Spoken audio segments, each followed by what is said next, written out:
Welcome to Novel Ideas. I'm Carolyn Luck, and I'm here with my co-host Josh Brogadier, and we have a very special guest this evening. We do. Josh, would you like to introduce Larry? I would, absolutely. And Larry Spotted Crow Mann is with us. Thank you, first of all, for being with us tonight. My pleasure, my pleasure. You have a lot of different hats that you've worn and continue to wear now. You're an educator, you're someone who is an advocate for Indigenous people, specifically the Nipmuc tribe. And I want you to tell us a little bit about, first of all, some of your writing and what you're most passionate about. What I'm most passionate about these days, and again, thank you for having me. It's a real pleasure to be here and Framingham in the home of my ancestors, Nipmuc homeland. So it's an honor to be sitting here and representing my ancestors to share their voice. And that's mainly what my work is all about, sharing the voice of my ancestors and giving place and giving voice to where there wasn't for too long, and too long it's been neglected. So yes, I'm an educator. I work at the Grafton Job Corps. I work with about 300 teens.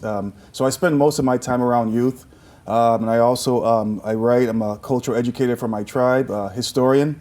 And I spend a lot of time doing advocacy work for drug and alcohol prevention. We've partnered with the Massachusetts Department of Public Health and UMass Boston.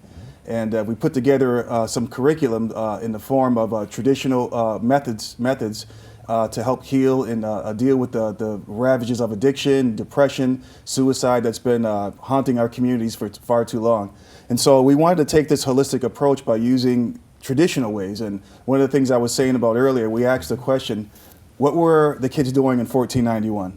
What were they doing? They weren't putting needles in their arms. They weren't killing themselves. They were tapping into the traditional knowledge of the land. The land has the healing power within it, and we need to go back and start looking at that and what our youth and what our people were doing. And it's really a beneficial for all of us. And so we're having great results when the kids start to have that self-worth, that reclaiming that identity within them and learning their traditional ways, and it really gives them that sense of place. And when I talk about this, I also talk a lot about my own life growing up in Western Mass, where the avenues to express our cultural ways and traditions were not allowed, so to speak, and certainly not in my mother's time. So we're really in a new time, in a new generation.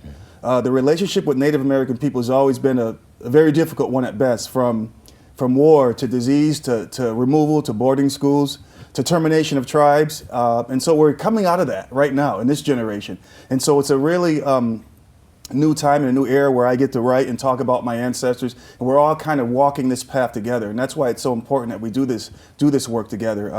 So much like I was saying, when I was a youth, it was very difficult being an Indigenous person because nobody really knew what that was. Right. And so much like the work I'm doing now to help prevent that, I turned to alcohol to try to solve my ills. And but I was very fortunate at a very young age, the age of 21, I really had an awakening, and I talk a lot about how because I was always a kid, I loved to write and read and learn things. And so I talk a lot about how I was watching a documentary on Christopher Columbus, of all people, at the age of 21. And it talked about how they brought alcohol to the Native Americans and summarily took their land, and all the usurping was going on and destruction and all this annihilation. I never really thought about it that way. And so when I really began to kind of internalize that idea, it changed me. And I never drank again. And I've been on this mission ever since of social justice, just trying to figure out what happened here, not more so all the Native Americans, but even more closely at home with my own ancestors, from the boarding school generation where my great ancestors were taken away. And when you kind of intersperse that with the fact that I'm a son of the Revolutionary War. So we trace our history all the way back to a relative, my great-great-grandfather, one more great maybe, Samson Hazard, who was in the Revolutionary War. Then my great-great-grandfathers were all Civil War veterans. And so you have a group of people giving so much and lost so much already to the country, and at the same time their kids are being taken away. And so as I started to learn and realize all that, I really needed to figure out what was going on here and why the health disparities were going on in reservations, where what we call the big three, diabetes, depression, and alcoholism, were really taking our youth by just extreme numbers, far more than the national average. And so, and I began doing a lot of work with that, and it's brought me to this point now, some almost 30 years later. Yeah. Wow. Yeah, you have two books here. Yes. Would you like to say a few words about these? Absolutely. So this is Circle Tied to Mother Earth, and this is a curriculum that we set up for middle school children. Now, being somebody who's in recovery myself, as I say, 29 years now, we know it's very difficult to get somebody to stop. Once somebody's addicted, it's very difficult, and nobody really has the answer. Science, medicine, yoga, what have you. There are many ways people try to deal with an addiction, but there's no sound answer. So a lot of the work that I do is with prevention. That's where my focus is today, is on prevention. And so we go into the schools with the middle school to 10, 11-year-olds and talk to them about, again, as I was saying earlier, self-identity, self-worth. That's where it begins. We find that when kids have a better idea that they mean something, that they matter, they may not want to harm themselves. And so that's where the work begins, especially within the Indigenous community, whereas much like when I was a kid, the story of my people were lost to me. When I went to school, we were talking about social studies earlier, they said there was no more Nipmuc people. Now, how's that supposed to make me feel as a Nipmuc person? I don't exist in the books. Yeah. So I have no matter. I don't matter to the world, and it's a problematic, and it affects us in all ways. And so this is what Indigenous kids continue to experience: this type of displacement within their own communities. And so we see all these disparities coming out of that. And so the idea of the traditional story is a way to get them, inform them back into their homeland. When you have the legends of whether it's a tree talking or the land or the water, these are informing them about themselves and their place, of their place of birth. So these stories are very important in the social development, spiritual development, in the community as a whole. They're not abstract, because when the story is told, you're talking about a specific place, like the lake in Webster where I live, right. Or you're talking about a forest near Douglas, Mass, or a mountain like Mount Wachusett. So you can go to these places and have prayer. There's nothing abstract about them, so they become very important symbols of the people. So when you're hearing a story about, say, Mount Wachusett, you know that your ancestors are from you. You have a place here, right? And those things have been taken away. And so for people who aren't familiar with the Nipmucs, because there are going to be people who are Absolutely not, right. Can you give us a little bit more of a background on the land and the region and sort of where the Nipmucs are today? Right. So the Nipmuc people are the original people of central Massachusetts, northeastern Connecticut, northern Rhode Island, and the tip of southern New Hampshire. And our history goes back to eons, thousands of years. Nobody really knows. There's a lot of debate about that. And so our homeland starts at the Connecticut River around Springfield and goes just past where we are now over around Natick, and then all that area I described. And it encompassed about 2,000 square miles of homeland, of tribal people. And just to back up a little bit, the term Nipmuc means people of the fresh water. And so it was also, which they made many mistakes when they were naming tribes. It's similar to when somebody says Sioux or Ojibwe. It's sort of a catchphrase for many different tribes of people.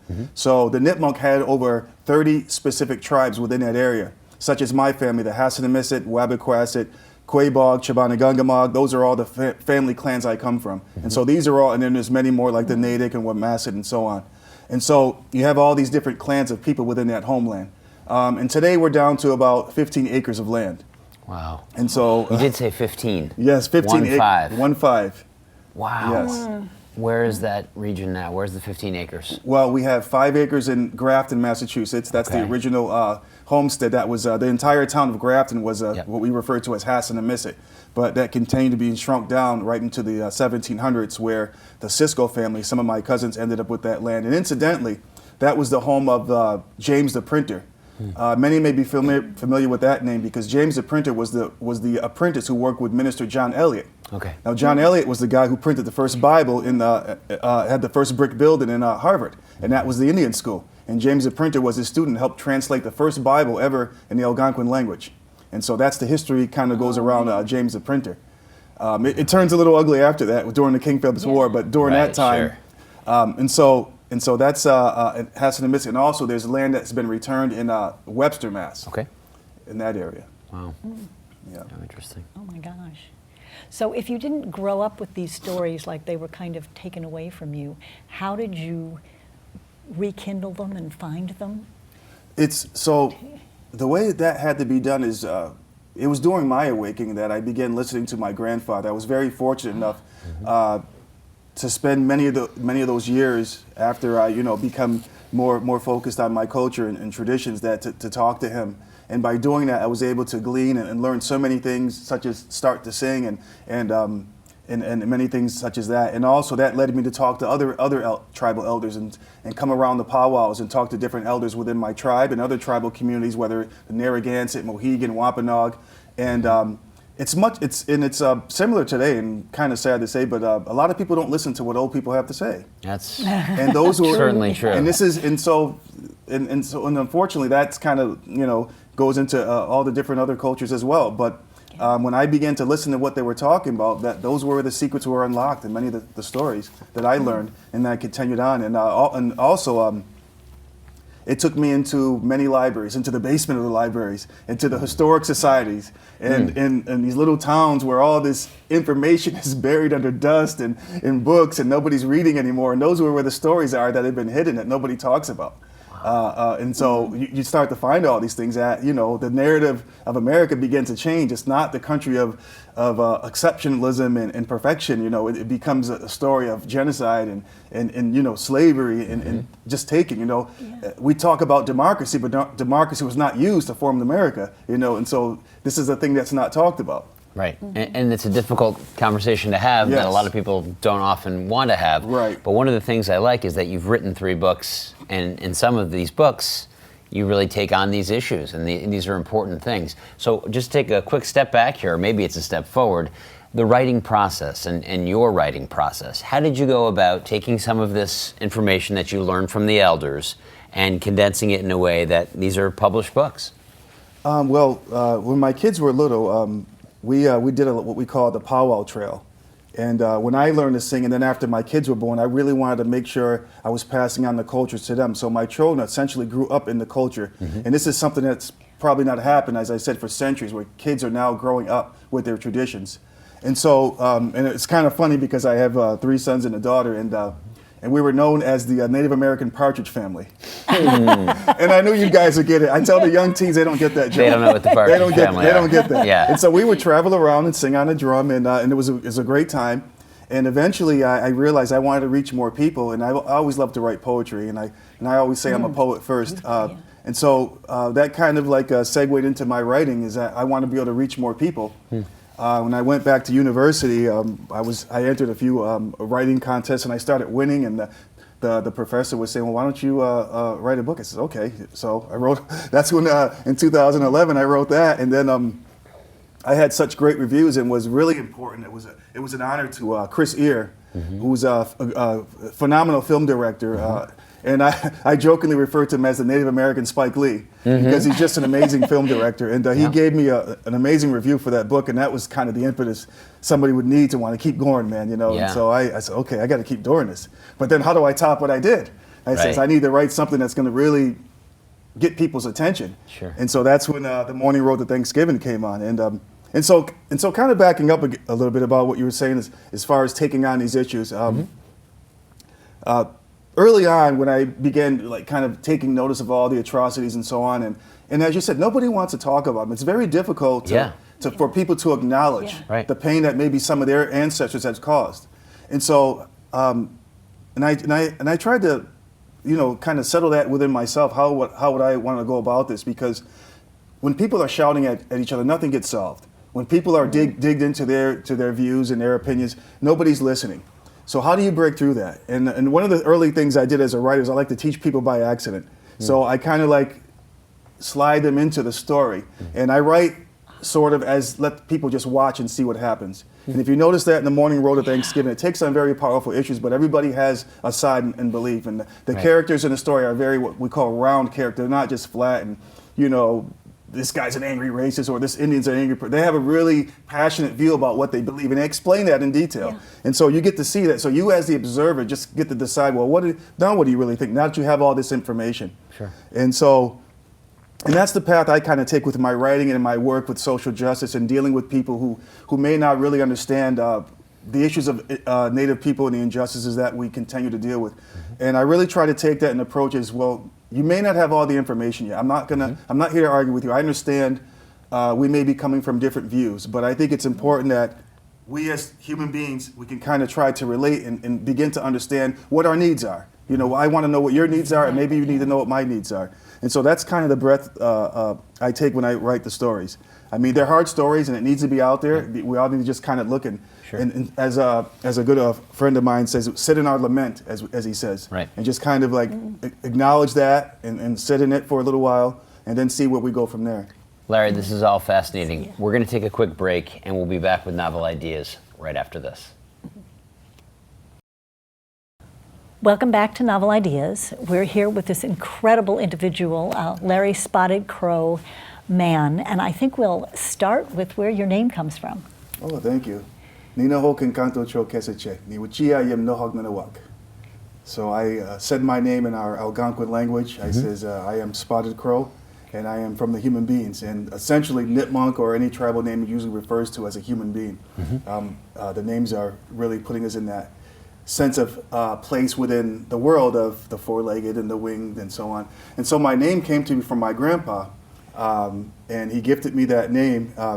And so Kankantu, the crow, is a very significant motif within our cultural stories and legends of here in the Northeast. And the crow, I believe there's a story in there, drumming and dreaming. He's the bringer of corn, and he's the storyteller, and he's the being that travels between life, death, and dreams. And so when I was gifted that name from him, I was very moved by it and didn't really understand what it was all about. I was 21 years old. I actually got the name when I was adult. And when I tell people names sometimes come at birth, they come in middle of life. And the interesting thing about Native people, sometimes they'll have 2 or 3 names through their lifetime for different stages. Okay. And so I was very touched and honored by giving that name, and also Kankanto Chokesachig, which is the crow with spots. And the spots represent the protection. Many times when a child is born in indigenous cultures here in the East, they would put little dots of red or white dots on the child's body. And these were to protect him from hobomok or any kind of trickster spirits. It was a protection. And he says, so this is to protect the crow, because you're gonna have some challenges, but you're gonna go out there and you're gonna go all over the world and talk, and you're gonna drum everywhere. Now I'm thinking, this old man's crazy. Right? And I was 21 years old, just, I was a partier and getting in all this trouble, and now here I am, okay, I want to learn my culture, but I don't see myself traveling and doing all this stuff. But he was right. I've traveled around the world. I've been very lucky to have my work read as far as Australia, and did some really phenomenal things. And so, you know, I was very honored to get that name from my grandpa. So that's how it was gifted to me. Oh, wonderful. It's fascinating. Let's talk about some of your books. I think we'll start right to left here, which Tales from the Whispering Basket was your first, Yes. correct? What is in that? Tell Tales us from about the it. Whispering Basket is a collection of short stories and poetry. And this was, as you said, it was my first book, so I was really having some fun. And there's actually a couple stories in there that are not really Native specific. I just was testing out different genres. And again, as I was saying in the first segment, Chris Ear gave me such a great review and a big high five on that book. I was so proud. I said, I got to stick to what you know, in a sense, because there are so many other writers out there, and Native writing is such a, I don't want to say a niche genre, but it's not widely talked about and known. Right. So I said, this work needs me. So I stick to that. And so there's 5 stories in there, and several poems, and the poems are very diverse as well. Great.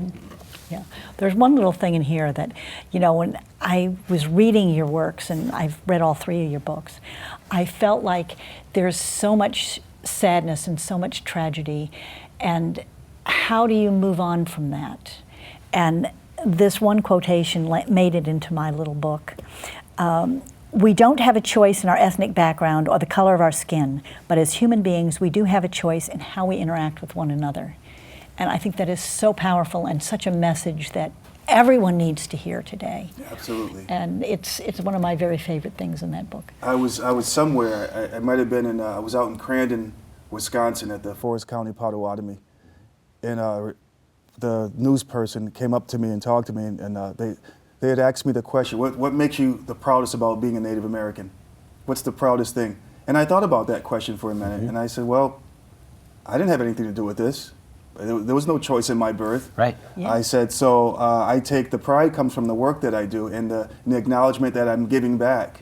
And so that's where that quote kind of came to me when that question came out. Yeah. So none of us had anything to do with our birth, what we look like, our gender. It happened, and whatever religion it is, you may believe it that way, but we do have a choice in how we treat each other. And that's where I think we need to So really. amazing. It's beautiful. It beautiful. is. Yeah. And when you wrote the Mourning Road to Thanksgiving, first of all, the cover of it you said is your son? That's my son Inoki when he was 8 years old. Yes. Okay. And so the character, I mean, right from the start of the book, this is a teacher who clearly does not understand her student and any of his background, and yet he's trying to respect what his father would want him to. Yes, yes. Take us through that a little bit, and the challenge of writing with a voice that is clearly uniquely your own, but in the context of the greater society. The Mourning Road to Thanksgiving was a very, I get chills just thinking about this book right now because it took me 4 years to get out. It's a very powerful story. It's the story of, it's a contemporary story of a 40-year-old Native American man who's struggling with his nightmares that he's been having since a child, and that gets revealed in the story. But he's also very bitter about what's happened to Native American people since the arrival of the Mayflower. And he's very problematic because his parents grew up in the Native American rights era, right around the time of the civil rights. So he's very aware of the issues, and so he's very traumatized by that. And the story opens up with him in school, and the teacher's trying to force him to put on this fake feather, this little paper feather, where every year we have kids dress up like pilgrims and Indians. And this is something that is starting to change now in today's society. So we see how it affects this little Indian boy in the class, how he's being forced to play Indian. And the story kind of opens up from there. And so you see the kind of world he's grown up when he was a child there with this trauma that he's dealt with. Powerful. It is. It's so amazing. But it's also amazing how different people interpreted Thanksgiving differently. And to some people, it was this horrible mourning, as in MOURNING. And Right. to other people, the interpretation was an opportunity to bring people together, Right. and in gratitude, and to say thank you. And it's just beautiful the way in the end of the book the whole thing comes together. Yes, and he yes. sort of comes to peace with himself, with his Yes. sister and everything. It was gorgeous. Right. Nice. Yeah, right. It's a really powerful book, and it speaks to how we relate to each other culturally, socially. It deals with Native American identity within that culture, within that context. Right. It deals with the understanding of history, the way we look at history. And all these topics kind of delve around that 4 days before Thanksgiving. You just see it open up. And as I was saying in the earlier segment, you as the observer, you get to just watch and see how Right. people are interacting. And that's Yeah. the fun part about it. Yeah. And you just, Beautiful. and it doesn't, the book never says celebrate Thanksgiving, doesn't say not to. It just kind of leaves that choice to you, Right. Yeah. And I think it's a Very book of nice. healing. And your third I book agree. is Drumming and Dreaming. And before, we want to make sure we leave time for you to do some drumming for us, which Okay. we will. All right. But what I really loved about Drumming and Dreaming is there's an explanation for a lot of what we see every day in the world, a lot of the natural things. How did things come to be? And it has, Carol, you've been mentioning this, has a touch of Aesop's fable, or like a fable Right. to it. One of the greatest ones there, you mentioned Nipmuc earlier, Yes. takes on Crow and all their shape-shifting as they go through. That was one of my favorite stories that you put in there. But the one about the rabbit, I think people can relate to, because rabbits have long ears, but they didn't always. Tell us about that. Oh yes, Yeah. that's the story of Mataguas. Right. And it's funny you mention that because I was doing a Native American presentation at a Fairweather school this morning, and I shared the story of Mataguas. And it's the story, and again, going back to what I was saying earlier, that was the classroom for the Native youth back in the day. The grandpas and grandmas and aunts and uncles Yeah. would teach these stories, and these were stories of life and death, how to survive, how to live in your environment in a dynamic way, and so on. And so the story of Mataguas, when he loses his tail, he's showing some behavior that's going to affect other people and himself. And so it has a negative effect, an impact on him, being greedy, of being bragging, of being a bully. And so, as I was saying earlier, these are things that we apply today. When somebody's a bully, it kind of backfires on them. And so you don't want to end up like Mataguas and lose your tail, because now he has that little stub, and every day he's reminded of the mistakes he made. And it also is a lesson, whereas when we hurt somebody, sometimes no matter how bad we feel, we can't take it back. Right. And he had those beautiful ears, and then they Yes. got pulled out to be long ears, Right, which we, yeah, of course, yes, know yes. with a rabbit. Oh, it's these a days. fun story. It Yes, is. it's It a fun is, story. Would you play the drum for us? Oh, Yes. sure. We'd love that. All right.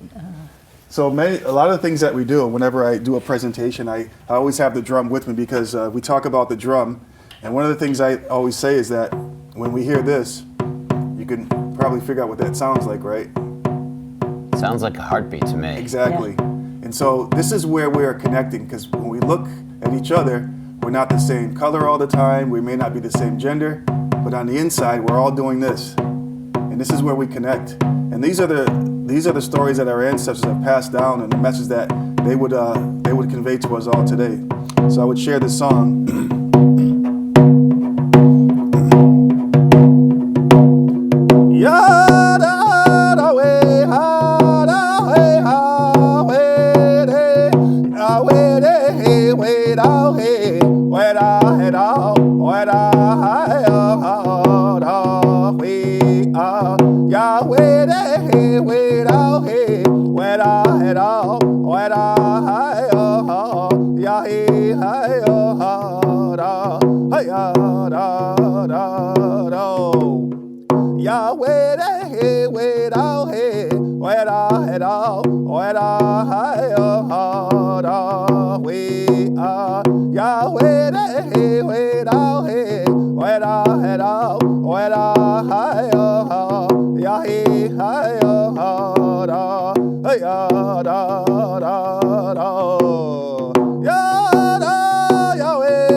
Good job.